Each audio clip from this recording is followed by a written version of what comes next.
Okay, so the second part of level 3 is where we combine level 2 and level 3 together. So remember, level 2 was just pulling out a greatest common factor and then writing the leftovers. And now what we're going to do is we're going to pull out that greatest common factor just like you did in level 2, but then use the leftovers and factor those completely just like we did in the first part of the video of level 3. So let's go ahead and take a look at A. Okay, looking at this, I see 2x squared minus 2x minus 12.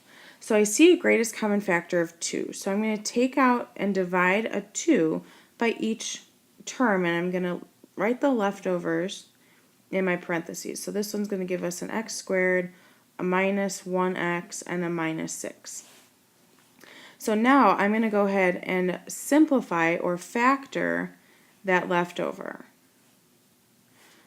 So remember, x times x, and then the back numbers will multiply to get to negative 6. So I'm going to try negative 3 and a positive 2.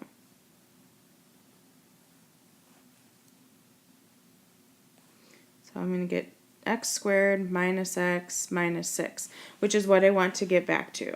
So my final answer would be with the greatest common factor that I pulled out in the beginning, and then the two factors that you created from your leftovers. Okay, let's try B. Looking at these, I have 6x squared minus 6x minus 120. I see a common factor of 6, so I'm going to divide each term by 6. So remember, write the 6 out in front. I'm going to have 6 and then x squared minus x minus 20. So now I'm going to go ahead and factor the leftovers. And I'll show you what just changing signs will do. So I'm going to try and start with a positive 5 and a negative 4. So if I check these, I'm going to get x squared and minus 20. Checking the middles. 5x minus 4x is a positive 1x, and I need a negative. So here's where just changing the signs can make a big difference. So if I change this one to a negative and change this to a positive, that changed that 5 to a negative and this 4 to a positive, which will then change this x to a minus, which is what I want. So my final answer will be 6 times x minus 5 and x plus 4. All right, last but not least,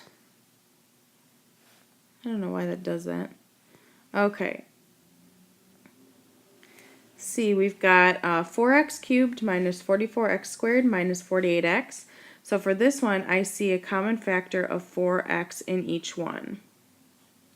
So I'm going to divide each by 4x. Writing the leftovers, I'll have x squared minus 11x minus 12. And then I'll factor what's left over. This will factor into x, and let's do minus 12 and a plus 1. So checking the most middles. Alright, so sure enough I got back to the beginning. So my final answer would be 4x times x minus 12 and x plus 1.